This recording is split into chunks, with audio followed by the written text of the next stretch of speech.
بسم الله الرحمن الرحيم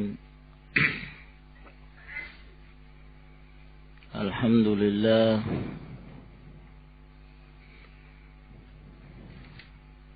حمدا كثيرا طيبا مباركا فيه كما يحب ربنا ويرضاه وأشهد أن لا إله إلا الله وحده لا شريك له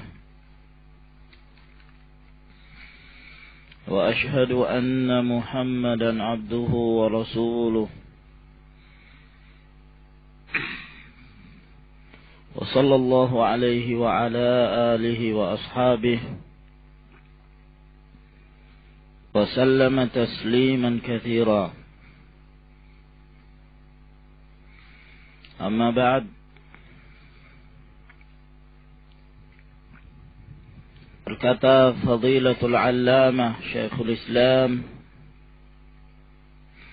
Muhammad ibn Abdul Wahhab An-Najdi rahimahullahu ta'ala في كتابه كتاب التوحيد الذي هو حق الله على العبيد باب من جاء في الذبح لغير الله. Bab barang siapa yang datang dengan sembelihan yang diperuntukkan selain Allah Subhanahu wa ta'ala, yaitu bahwa ini termasuk dari jenis-jenis syirku billah, menyekutukan Allah Subhanahu wa ta'ala di dalam beribadah kepadanya. Hal ini disebabkan karena az-zabh, yaitu iraqatud dam, mengucurkan darah, mengalirkan darah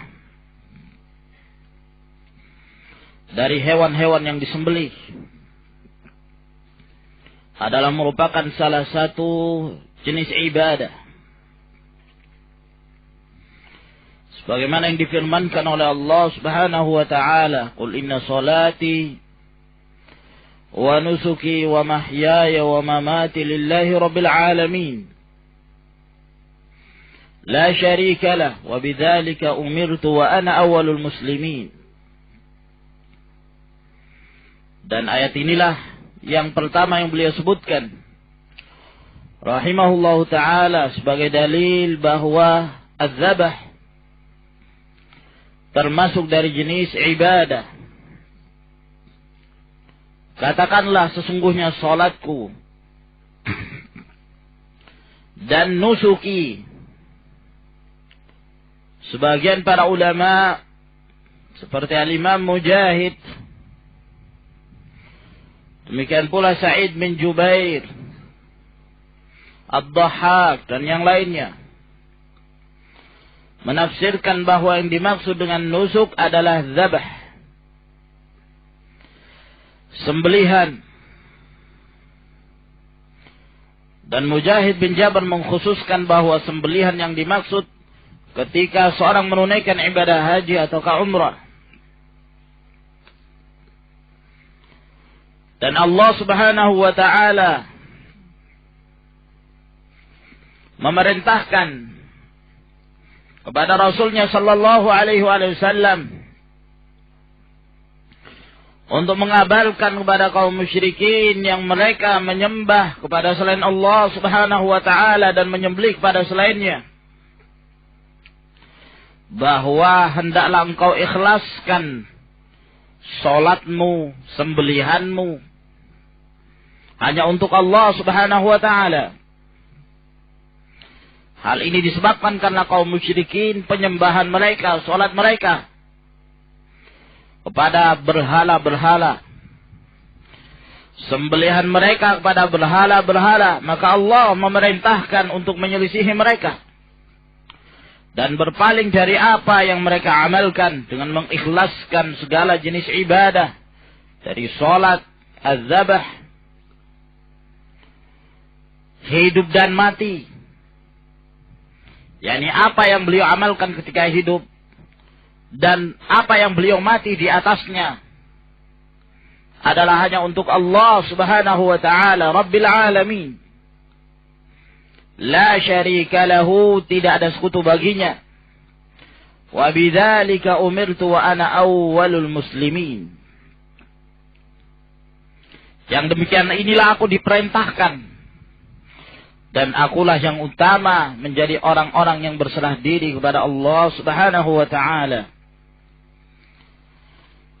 Yang syahid dari ayat Allah Subhanahu wa taala ini adalah firman Allah, wa nusuki, dan sesembahan dan sembelihanku, di mana Allah memerintahkan bahwa sembelihan tersebut hanya diperuntukkan untuk Allah. Sehingga seorang muslim tatkala mereka hendak menyembelih, mengalirkan darah dari hewan-hewan yang mereka sembelih, mereka diharuskan untuk menyembelih karena Allah dan menyebut nama Allah Subhanahu wa taala. Dalam hal ini,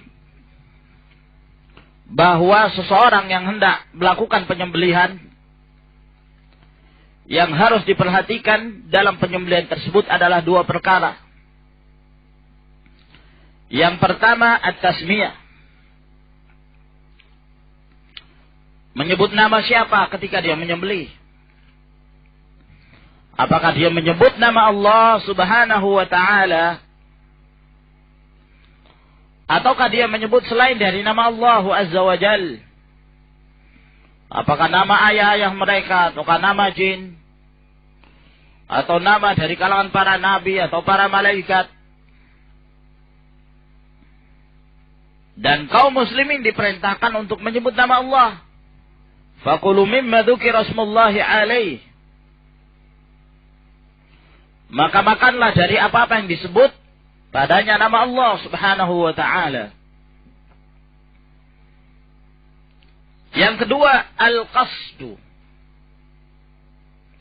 Maksud dan tujuan dia menyembelih. Apakah seorang itu menyembelih dengan maksud dan tujuan mendekatkan diri kepada Allah Subhanahu wa ta'ala, sehingga dia menyembelih karena untuk Allah? Ataukah dia melakukan sembelihan untuk selain dari Allah Subhanahu wa ta'ala? Maka dalam hal ini, seorang pun harus menjelaskan apa maksud dan keinginan dia dalam bertakarrub dengan melalui az-zabah, penyembelihan tersebut, karena ini termasuk dalam perkara ibadah. Sehingga dari dua perkara inilah kita pun mengetahui berbagai keadaan orang-orang yang melakukan sembelihan dan mengalirkan darah dari hewan-hewan yang mereka sembelih. Keadaan yang pertama adalah keadaan ahlu tauhid. Tatkala mereka menyebut nama, mereka tidak menyebut kecuali nama Allah Subhanahu wa ta'ala. Dan mereka tidak memaksudkan dalam hal penyembelihan, kecuali yang mereka maksudkan adalah untuk Allah Subhanahu wa ta'ala. Ini keadaan ahlu tauhid. Dan inilah yang dimaksud oleh Allah Subhanahu wa ta'ala. Qul inna salati wa nusuki wa mahyaya wa mamati lillahi rabbil alamin. La syarika lahu. Yang kedua, seseorang melakukan sembelihan dengan menyebut nama Allah Subhanahu wa ta'ala. Dia mengucapkan bismillah. Akan tetapi yang dia maksudkan dari sembelihan tersebut diperuntukkan pada orang yang saleh yang ada di kuburannya, ataukah kepada jin yang dia takuti, atau yang dia anggap sebagai penguasa lembah, ataukah dari kalangan para nabi dan rasul, ataukah diperuntukkan pada pohon yang dianggap keramat, yang menjadi sebab datangnya bencana, dan seterusnya. Maka ini adalah termasuk dari syirkul ibadah. Syirik dalam peribadahan walaupun dia menyebut nama Allah subhanahu wa ta'ala. Akan tetapi maksudnya adalah selain Allah. Keadaan yang ketiga, seorang yang mengucapkan nama selain nama Allah dan memaksudkan sembelihan tersebut pun untuk selain Allah subhanahu wa ta'ala. Wa hadha asyad. Ini lebih parah dari perkara yang kedua. Karena bukan saja maksudnya selain Allah, bahkan dengan jelas dia meminta pertolongan kepada selain Allah, sampai menyebut nama selain dari nama Allah subhanahu wa ta'ala dari sembelihan tersebut. Naam. Keadaan yang keempat, seseorang menyebut selain dari nama Allah subhanahu wa ta'ala, akan tetapi dia peruntukkan ibadah itu hanya untuk Allah. Dia menyebut selain nama Allah. Misalnya dia menyembelih, menyatakan demi Lata atau demi Uzza dan yang semisalnya. Tapi dia peruntukkan sembelihan itu untuk Allah subhanahu wa ta'ala. Dan ini para ulama menganggap syiriknya adalah syirik rububiyah. Naam. Disebabkan ketika dia menyebut selain dari nama Allah subhanahu wa ta'ala, seakan-akan ada yang menyaingi Allah, yang menyekutui Allah, yang menandingi Allah dalam hal rububiyahnya Allah subhanahu wa ta'ala. Penciptaannya, pengurusannya, dan seterusnya. Dan ahlu tauhid tidaklah mengamalkan kecuali yang pertama. Dia tidak menyebut kecuali nama Allah, dan dia tidak memaksudkan kecuali hanya untuk Allah subhanahu wa ta'ala. Naam. Ya.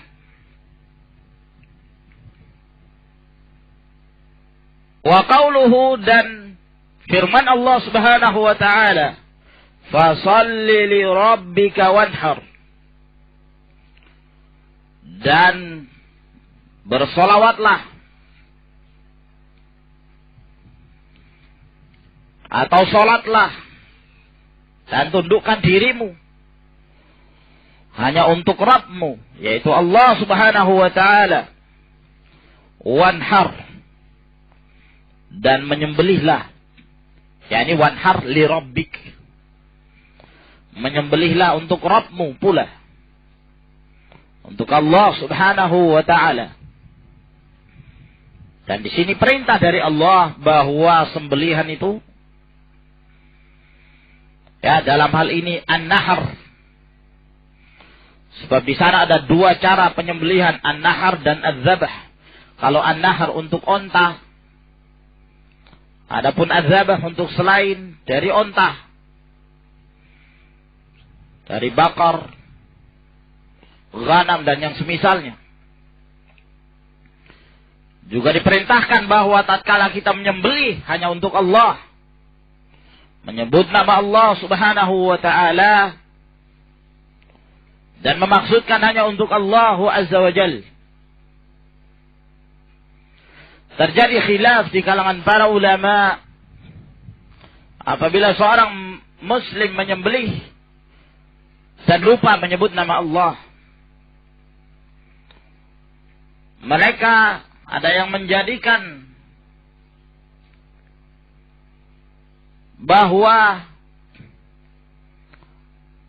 menyebut nama Allah Subhanahu wa taala dalam penyembelihan adalah syarat dan tidak jatuh syarat tersebut dengan adanya kelupaan. Sehingga seorang muslim yang lupa membaca nama Allah ketika menyembelih, mereka pun tidak menghalalkan sembelihan tersebut karena tidak disebut padanya nama Allah. Namun jumhur dari kalangan para ulama al-muslimin, mereka menganggap halal. Na'am. Dan yang demikian ini telah terdapat beberapa akwal dari para sahabat. Dan tidak diketahui ada yang menyelisihi dari kalangan para sahabat dalam permasalahan ini. Wallahu a'lam. Wa an Ali radhiyallahu anhu qala, dari Ali bin Abi Thalib radhiyallahu ta'ala anhu berkata, haddatsani Rasulullah sallallahu alaihi wa ala alihi wasallam bi arba'i kalimatin, telah memberitakan kepadaku Rasulullah sallallahu alaihi wa ala alihi wasallam 4 kalimat. yakni Ali bin Abi Thalib mendengarkan secara langsung dari Nabi sallallahu alaihi wasallam, la'anallahu man dzabaha li ghairillah. Allah Subhanahu wa taala melaknat. Yang dimaksud dengan laknat adalah menjauhkan seorang dari rahmatnya, dari rahmat Allah. Al-ib'adu an rahmatillah. Dan juga terkadang yang dimaksud dengan al-la'an adalah sekedar celaan dan mendoakan kejelekan. La'anallahu man dzabaha li ghairillah. Allah melaknat orang-orang yang melakukan sembelihan diperuntukkan untuk selain Allah Subhanahu wa ta'ala. La'anallahu man la'ana walidayhi. Dan Allah Subhanahu wa ta'ala melaknat orang yang melaknat kedua orang tuanya. Dan melaknat kedua orang tua ini telah dijelaskan oleh Nabi sallallahu alaihi wasallam di dalam hadis yang lain ketika salah seorang sahabi bertanya kepada beliau, kaifa yal'anu ar-rajulu walidayhi atau kaifa yasubbu ar-rajulu walidayhi? Bagaimana mungkin seorang itu mencela kedua orang tuanya? Kata Rasulullah sallallahu alaihi wasallam, yasubbu ar-rajulu abar rajul fayasubbu abah wa yasubbu ummahu fayasubbu ummah. Apabila seorang mencela ayah orang lain, lalu dia balik membalas mencela ayahnya pula. Dia mencela ibunya orang lain, maka dia pun balik membalas mencela ibunya pula. Fal mutasabbib fi hukmil mubashir. Orang yang menjadi sebab dalam perbuatan tersebut hukumnya sama dengan dia secara langsung yang melakukan celaan tersebut. Maka Allah melaknat orang yang melaknat kedua orang tuanya atau yang menjadi penyebab. La'anallahu man awa muhditsan atau muhdatsan. Ada dua bacaan dalam hal ini. Dan Allah Subhanahu wa ta'ala melaknat orang yang melakukan perlindungan kepada muhditsan. Kalau dia di kasrah, maknanya adalah al-jani, Ya, orang yang melakukan pelanggaran, tindakan jinayah, lalu dia melindungi. Naam, dia korupsi dilindungi. Dia maling dilindungi. Atau dia merampok dilindungi. Dan dibebaskan dari hukum misalnya. Maka Allah subhanahu wa ta'ala melaknat yang demikian. Atau dibaca dalnya itu dengan fathah. Muhdadzan. Yang berarti bid'ah. Allah subhanahu wa ta'ala melaknat orang yang melindungi bid'ah. Maka di sini celaan kepada ahlul bid'ah. Bahwa laknat Allah subhanahu wa ta'ala atas mereka. Yang menghidupkan bid'ah. Yang melindungi bid'ah. Dan yang menyuburkan bid'ah. Maka celaan bagi ahlul bid'ah terhadap apa yang mereka amalkan. La'anallahu man ghayyara manaral ard. Dan Allah subhanahu wa ta'ala melaknat orang yang melakukan perubahan kepada batas tanah atau tanda tanah. Dalam hal ini terjadi pula beberapa penafsiran dari kalangan para ulama. Penafsiran yang masyhur dari apa yang disebutkan oleh Rasulullah sallallahu alaihi wasallam, Allah melaknat orang yang melakukan perubahan terhadap tanda tanah adalah mengambil tanah milik orang lain, walaupun itu sejengkal, sedikit apapun, dalam keadaan batas-batas tanah telah ditetapkan, lalu dia memindahkan batas tanah tersebut dan memasukkan tanah milik orang lain ke dalam tanahnya, lalu mengklaim bahwa itu adalah tanah milik dia. Ini salah satu tanda yang menunjukkan laknat Allah subhanahu wa ta'ala kepada seorang yang melakukan demikian. Dan Rasulullah sallallahu alaihi wasallam telah menyebutkan ancamannya di dalam hadis yang diriwayatkan oleh Bukhari dan Muslim dari hadis Sa'id bin Zaid, bahwa Nabi sallallahu alaihi wasallam mengatakan, man zalama shibran minal ardi zulman tawaqahu Allahu yaumal qiyamah atau tuwiqahu yaumal qiyamah min sab'i aradin. Barang siapa yang menzalimi dengan mengambil tanah milik orang lain, walaupun itu sejengkal, maka dia akan diikatkan padanya pada hari kiamat dari 7 lapisan bumi. Dan di sana ada makna yang lain pula yang dijelaskan oleh para ulama, bahwa Allah subhanahu wa ta'ala melaknat orang yang merubah tanda tanah tersebut.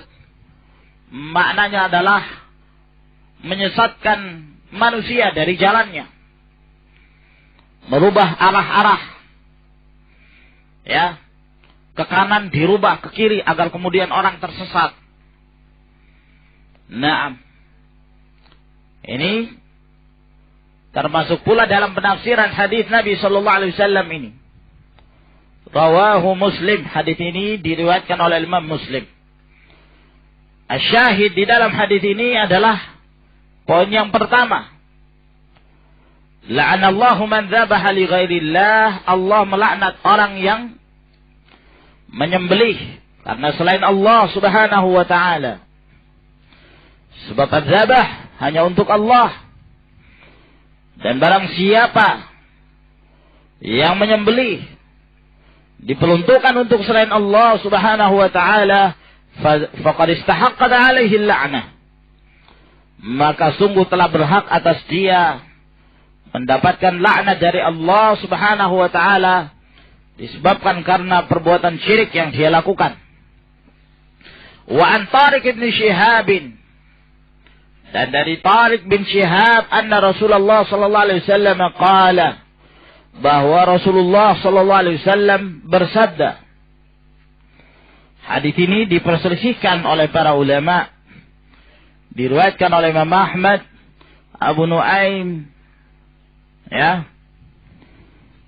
Namun yang rajih bahwa hadis ini adalah hadis yang mauquf dari Salman Al-Farisi, bukan dari Rasulullah sallallahu alaihi wasallam. Dalam riwayat Imam Ahmad dalam kitabnya Az-Zuhud, Abu Nuaim dalam Hilyatul Awliya,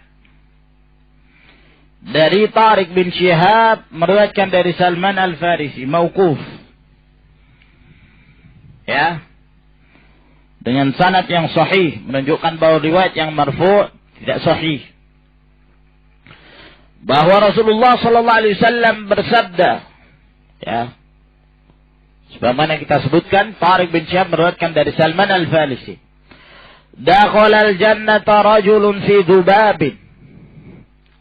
Telah masuk ke dalam surga seseorang disebabkan karena seekor lalat. Wa dakhala an-nara rajulun fi dhubabin. Dan masuk pula ke dalam neraka seseorang disebabkan karena lalat pula. Yakni terkadang perkara yang dianggap kecil, dianggap remeh oleh manusia, justru dengan perkara itu menyebabkan dia masuk ke dalam surga atau ke dalam neraka tanpa dia sadari. Sekecil apapun akan diperhitungkan oleh Allah Subhanahu wa taala.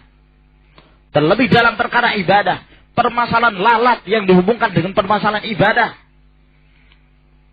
Seseorang bisa dilemparkan ke dalam neraka ataukah dimasukkan ke dalam surga. Qalu wa kaifa dzalika ya Rasulullah? Mereka bertanya, bagaimana yang demikian ini wahai Rasulullah? Qala, maka beliau menjelaskan, marra rajulani ala qaumin lahum sanamun. Bahwa ada seseorang melewati satu kaum yang mereka memiliki berhala. La yajuzuhu ahadun hatta yuqarriba lahu syai'an.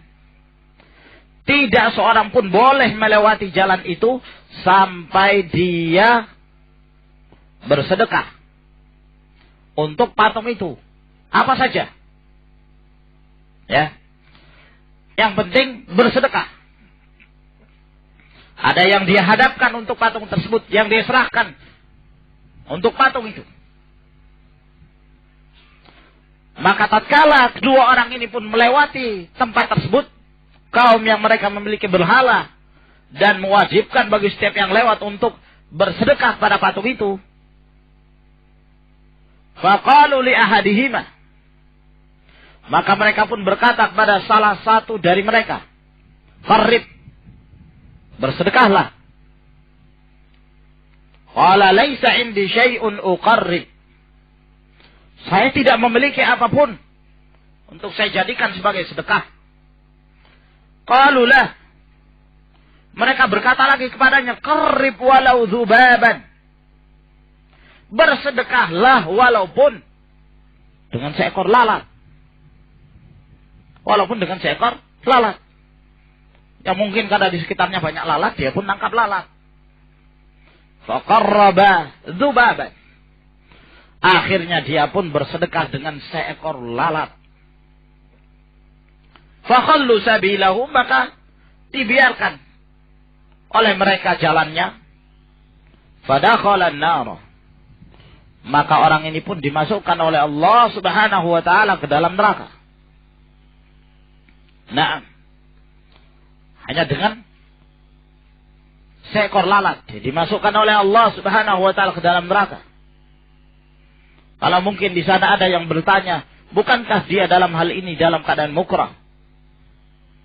Dalam keadaan terpaksa. Pada asalnya dia tidak ingin bersedekah kepada selain Allah Subhanahu wa taala.